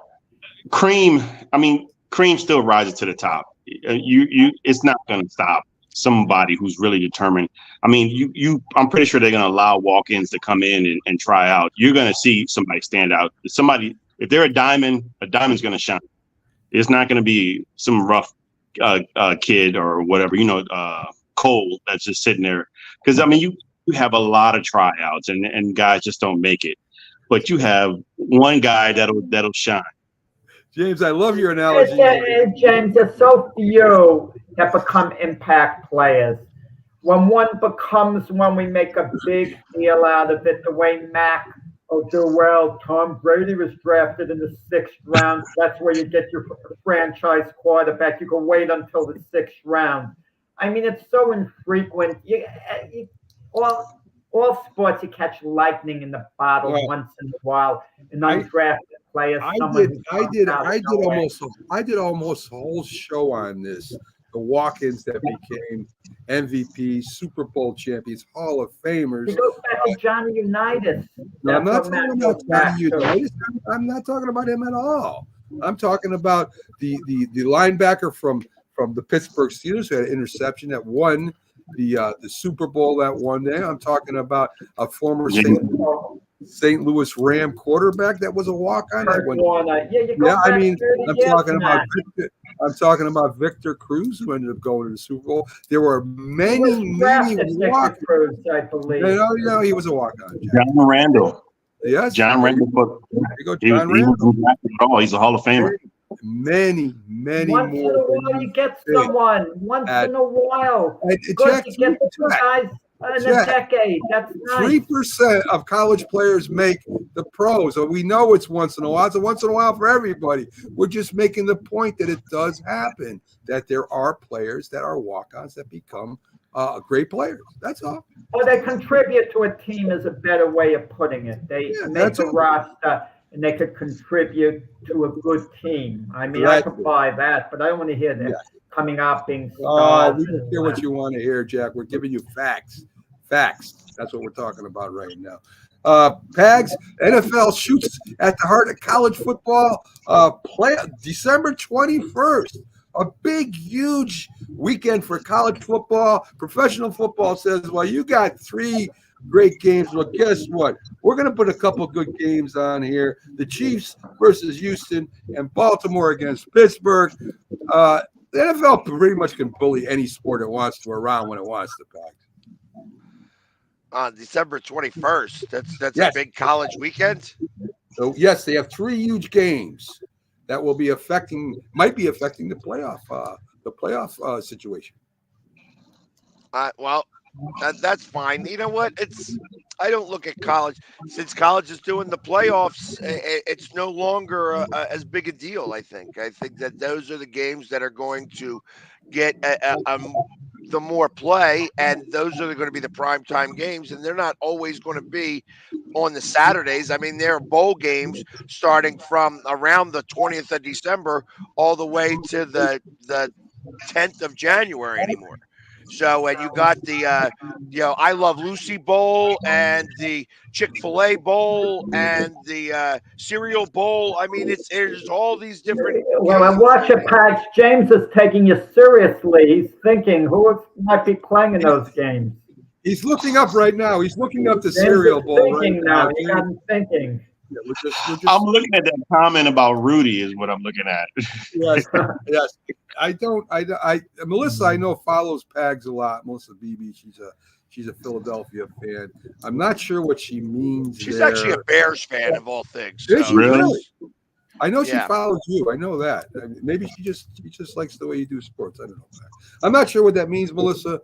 About keep letting kids have instant gratification. We know that there never will be another Rudy story. That Rudy story was halfway made up. To let you know, that wasn't a true. Mostly sensational. That's why I was laughing. Yes. So anyway, my point is the NFL just by an event can knock a playoff.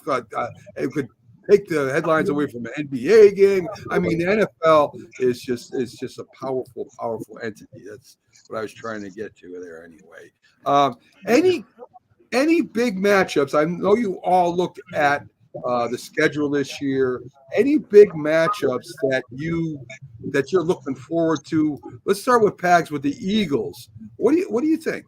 What's the biggest matchup besides the Cowboys that you'll be looking forward to? Playing in Brazil. I mean, I think starting the season against Green Bay is actually one of the bigger matchups this season. I think that's a really good game. Other than that, I feel like our schedule is a little on the soft side. You know what I mean? I think that when I look at it and I think of the different games that we have, again, the 7 away games out of 11 that we play is big deal. That's a big deal. And they're going to have to play like, all right, you're going to Cincinnati, then you go to Dallas, and it's like, there's just a lot of away games. Bang, bang, bang, bang, bang, bang. You're going to have to either win the leader game or there's no time to rest, so to speak. So, and I think that's the bigger deal. I'm looking forward to obviously the Packers game in Brazil, and I think I'm interested in seeing Cincinnati. I'm going to be out there for the Eagles versus Cincinnati, and that's a quiet game, kind of. It's going to be a 4:00 game. It'll probably be the game of the week, but I haven't seen Joe Burrow since he opened up his NFL career with the Eagles, got sacked 8 times, and wound up tying us. He had a tie in his very first very first start in the NFL, and you watch this guy get crushed because they had no offensive line, and just get up, brush it off, and lead them to a tie. So I'm interested to see how he looks after this injury. The matchup I'm looking forward to the Eagles playing is against the Cleveland Browns with that defense against your new offense. If Watson is playing anywhere close to what he played when he was with the Texans, that should be a very interesting game there. So I'm looking forward to that just as watching football. What do you think, James? What's your biggest matchup or your favorite matchup, not including anybody in division, somebody out of the division that you're looking forward to playing this year? I'll be in New Orleans week. When? Oh, Week yeah, that's 3. right. That's right. That's right. And I took an L for that one. I think we're gonna lose that game. But I actually got that. I actually have that as a win for you guys. really, We have a very difficult time playing in that stadium. yeah. Well, we've been not so loud lately because it just stuck to our play. So we'll see. But I'm looking forward to October 17th when Sean Payton makes his return with the Broncos. That's going to be interesting.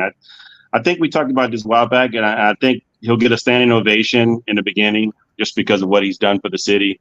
But after that, all bets are off. We need to win. We want to beat him, especially how he left. I'm looking forward to that one. I hope we win that one for sure. Well, I don't know. The ovation, James, would have to take place before the game when he walks out of the tunnel, because it's not like a basketball player reporting into the game and having his name announced on the loudspeaker. No one's going to announce Sean Payton's name on the loudspeaker. I don't think they announce the coaches, do they? I don't recall that. But They don't typically announce the away team at all. right, that's what I mean. So I don't know how the acknowledgement is quite going to be for Sean Payton, but you're right. There should be an appreciation, but even that's a wild card. You never know how the fans might react. They might think, well, he abandoned us in a sense. That's true. It's a possibility, but I don't know. Who knows? Maybe they make an exception for him. And I mean, again, we were decent before him, but not great. And him and Drew Brees caught lightning in a bottle, and he had great success there and got us the Super Bowl, the only one we have in our history. So, All right, yeah. all right. Well, to me, that's a good choice. Melissa, now I understand what you're saying. Those bowl games at college are all done, and that's what the people want. So they want a championship. But I agree with you. I enjoy the older days too.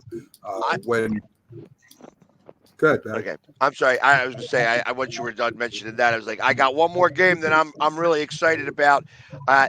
We play the Giants on my birthday in New York. New York. So of course I'll be there at that game on my birthday, and I am so excited. Maybe you guys will even show up, because I'm so tired of all the Giants fans thinking that you guys accomplished something for a game last year that didn't matter anything to anybody. You guys won the game before you guys went out onto the golf course. You know, it mattered. It didn't matter nothing. It didn't matter nothing. It broke the losing streak that you guys were let. Now you guys are like one out of the last 26. It made you lose what, 6 out of 7. It mattered a lot. Jack, who's your favorite? I look which games. I don't like to focus deep into the schedule. I'm going to give you an example. If I'm a fan of another NFL team, not the Jets, and last year if the Jets were on my schedule, I would have looked forward to them playing my team late in the season. But with Rodgers out and the team floundering, it didn't mean anything. The game lacked luster having the Jets come in. But I look forward to the first game, Jets at the 49ers. And why I look forward to it? Because we should have a bit of an answer how serious a Super Bowl contender the Jets are. Niners barely missed winning the Super Bowl. Brock Purdy's going to be a year better. They're still going to have their weapons. They're really going to have a good team, the 49ers. How good next year? I don't want to say whether they'll just be a regular playoff team and make a run towards the Super Bowl, a serious run again. Yeah, it remains to be seen. If the Jets get blown out of that game, if they play the Niners and we lose 34-10, man, that could set the tone for the season. That's bad. If we win the game, we're Super Bowl contenders if we beat the Niners first Oh, game of the God. season. I really believe that. We're Super Bowl contenders. I'm putting the over under on plays by your quarterback at 12. He only gets to play 12 plays, which No, is he up hasn't from been. 4. Rodgers which has is up not from been 4. injury prone. He had one injury, it's a horrific injury in his whole career. It doesn't make him injury prone. He's seen the field year after year after year. Let's not get carried away. It was a fluke 4 games into the season. Could it happen again? It's conceivable. It could happen to anyone. I mean, So come I on. have a question for guys other than Jack here. Do you feel that the Jets getting all of the primetime games is unwarranted? You know something? I think the Jets are a playoff team this year. I think Aaron Rodgers is still a big story, whether I like it or not. I really don't think he's the best quarterback in the AFC. I mean, he might be in the top 6 or so, but I don't think he's the best quarterback in the AFC. Is it warranted? I don't. I guess the NFL feels it is, and they know better than me. But I think there's a lot of teams out there that could be playing at prime time. At least half the games that the Jets have taken right now. I think Same impact, James. I think that Rodgers is still marketable, and that's what makes him be primetime every night. I mean, every primetime game. I'm not saying I kind of agree with Pags. I think if Rodgers weren't there, no, of course not. But definitely because who he is, and people looking to see if he'll bounce back from last year. Definitely, it makes him primetime. I'll tell you what I don't agree with. Jack saying this first game will decide whether they're Super Bowl contenders or not. Listen, Kansas City lost the first game to Detroit last year. Everybody's like, oh, my God, what's going on? They had a rough – I don't care if it's close or not. They still lost. They're defending Super Bowl champ. But, Jack, it doesn't decide. Does that mean Detroit, because they beat Kansas City, was a Super Bowl? No, if Kansas City had gotten blown out 38-0, it would have been very worrisome. They lost a tight game early in the year. They were still kind of trying to get themselves together, the Chiefs, even though they were Super Bowl champs the year before. Well, my point is this. If the Jets are to lose, and I'm just throwing a different score, 38-7 to the Niners, that's very alarming. It's not a case, let's forget about it. It's just one game. Because everyone's psyched for the first game of the season. They're psyched. They're not down for whatever reason. No matter who you're playing, you're up for that game and raring to go because it's your opening. I want to see the game between you and the Philadelphia. No, you're not playing the East this year. That's right. You're not playing. I got one more, Mac, to add in. That's the second game I'm looking forward to. That's not my team. That's actually your team, the New York Giants, playing the Eagles at Philadelphia.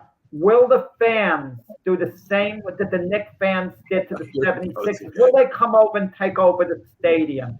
Giants fans are afraid of coming into Philly. They're afraid of coming into Philly. It's different for basketball. It's different for hockey. It's different for baseball. The fans in New York are afraid to come into Philadelphia for football games. End of story. Just like you're afraid to go to Miami at any time because the woman's going to yell at you for getting up and down because you got to get up and down out of the row so much. That's the same thing. I forgot about that. You know what happened? James doesn't know the story. We'll tell him about it later. We're getting to the time. I want to see the Giants Steelers. Those are two old school physical teams. They run the ball first. I want to see who's the quarterback when the Steelers play the Giants. I want to see who the Giants quarterback is when they play the Steelers. There's so many things that could happen before this game happens. I tell you, that game has the potential to be the ugliest game in NFL history because you got to have the Steelers wearing their black, their black and yellows with the bees, and you got the Giants going to be wearing those goofy throwback uniforms that that I saw on the internet. It's going to Yes. be the ugliest game ever. And believe it or not, that's when the Giants, their team that became the Giants, played in Philadelphia. Very interesting thing there. They were actually a Philadelphia team before they went to New York. But anyway, I can't wait to see us play the AFC North. I think that's the best division in football, in AFC anyway. Playing them or the Browns. I mean, how old school is Browns versus the Giants? I mean, that's what I'm going to be looking at. I look forward to see how they play against each other there. That will be fun for me anyway. All four of those teams have winning records. Yeah. Yes. So anyway, Scary. a few other things here that I have. Horse racing, Seas of Gray wins to Preakness. So talk about betting in sports, right? Mystic doesn't get the Triple Crown bid because Preakness is won by Seas of Gray. Seas the Gray. I don't know what that is. He's the gray, yeah. So, What was it by? And he was ahead most of the race, was he not? Yes. And it came back close. You know what? I feel like that the one horse that probably would have won this race was that Japanese horse that they did not race. He's going to race again, I guess, over at Sarasota for the Belmont. But he was the one that I thought Forever Young. Had he raced in this race, he probably would have won it going away, just the way the field was. But I suspect that he's going to wind up the one that wins the Belmont. I thought he was going to race in this race, and I doubted him right after the Kentucky Derby that he got edged out. But the way that things went for him in that race, and that I suspect that he's going to run a much better race over at Sarasota. I mean, it was all mud track. It was very smart to get out there in front right away, so they didn't have to try to, catch the other horse in the lead there. So that was very smart by the jock to get out there fast. That mud was just flying, so very messy track. The Oilers beat the Canucks 5-1 to force the game 7 bags. I mean, what do you think there? Can the Canucks take Game 7 and get in the? Who's really better? Is the Oilers? If you look at these teams, really. I mean, I know the Canucks routed them. Who's the best team? Out of the two of those teams, I think the Canucks are a better team. I think that you have Connor McDavid, who's really the guy who's pushing and willing the Edmonton Oilers to win. It's going to be a tough game. And listen, that's what makes hockey one of the best, games to watch. Like Game 7, hockey, all on the line, going to overtime. There's nothing better. Like next point wins type stuff. Win, at point, score a goal or go home. Like there's nothing more exciting than that. So I think the Canucks are going to do it. I like their coach, obviously Rick Tocchet. Let me ask you this, Pags. The Florida Panthers are playing the New York Rangers. And it's a shame in a way that's not the finals. Whoever survives that series, and I look for long series there, I hate to use the word let down because you don't really let down when you're in the Stanley Cup final, but in a sense, does that work against them, maybe the two best teams in the semis? No, I still believe that that Dallas going to the Stanley Cup. Dallas, had a good team. They got past Vegas, and I said that whoever won that series was going to wind up going to the Cup. I thought Vegas was going to re-win the Cup. The fact that Dallas was able to knock them off, I think that, and really kind of make, a little bit of light work out of Colorado. I mean, it's like when the goalie was playing good, then Colorado needed to outscore teams.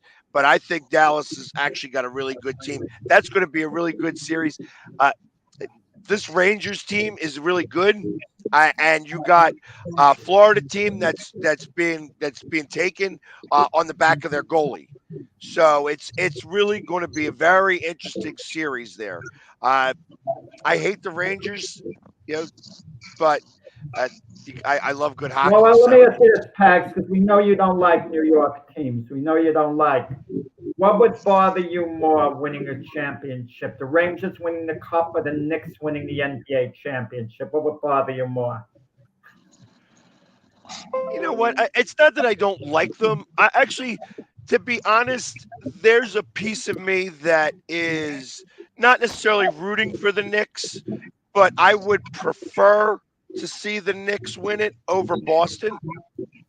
So, and the way that the kids are hustling, obviously it's a game 7. The fact that they brought it to game 7 and they did not put Indiana away is a big deal to me. I think Well, that Philly speaks. connection, Villanova, the Philly Well, yeah, connection. but I like the hustle. Like that's really what it comes down to. Both of these teams right now are playing with a lot of jam, as you would. Yeah, they're hustling a lot, and in hockey, hustle wins games. You're finding out that defense and hustle in basketball will win you games.